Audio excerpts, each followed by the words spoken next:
আমরা সকালে এসছি, ঠিক আছে, ভিডিও করতে ভুলে গেছি। আমরা সকালে টিফিন করেছি, আইসক্রিম টিফিন করেছি, পরে আমরা হচ্ছে কি অনেক বছর পরে আমাকে বলতে দেবে, ঠিক আছে। তারপর আমরা দীঘা স্নান করতে গেছি, বেশিক্ষণ স্নান করিনি, তারপরে আবার আমরা আইসক্রিম খেয়েছি, নাচ করেছি, আবার আইসক্রিম খেয়েছি, দুপুরে ভাত খেয়েছি, কাতলা মাছ খেয়েছি, মাংস খেয়েছি, সব খেয়েছি, কিন্তু ভিডিও করতে ভুলে গেছি।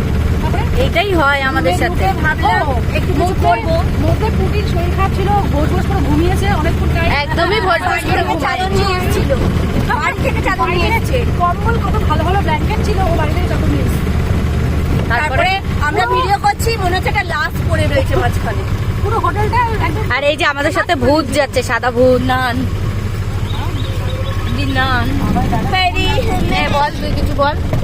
আর কি বলবো, তোর শরীর খারাপ, এখন এখন আমরা যাচ্ছি হচ্ছে গিয়ে বলো। রেডি সেডি হয়ে রেডি আমি সেই সকাল থেকে এই যে ড্রেস, পুরো সব এই যে ঠিক আছে। আমরা এটা আমার 3 নম্বর ড্রেস, গাইস। এই 4 নম্বর ড্রেস দেখতে দুটো খারাপ, একদিনে 4টে চেঞ্জ করেছে, আবার একটা হবে। আপনি দুটো আর 5টা। ও এক মাস ধরে শপিং করেছে। আর এদেরকে আমি সারা বিকেল থেকে শুধু বলছি চল ভিডিও করবো, চল ভিডিও করবো। তারপরে আমরা ভিডিও করতে শুরু করে দিয়েছি আর বেরিয়েছি সন্ধ্যেবেলা। তাই বাঙালি ছিল, আমি উঠতে পারিনি একদমই। এই এখন রেডি সেডি ছিল। ঘুম খাতুরে সব থেকে বড় ঘুম না না, আমার মাথা যন্ত্রণা করছে, তার মধ্যে যে এমন সেন্ট মেরে এসছে, তাকাও, এতে আমার মাথা যন্ত্রণায় ফেটে যাচ্ছে।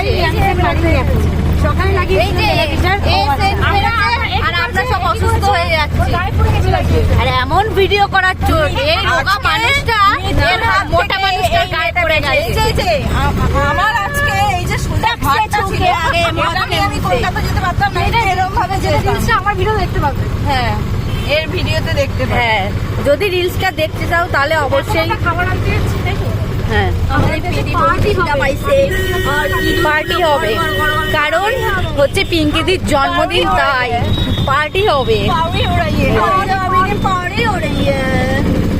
কিন্তু এত কিছু বললাম, ঠিক আছে, ভিডিও পোস্ট হবে, ভিডিওটা অবশ্যই পোস্ট হবে।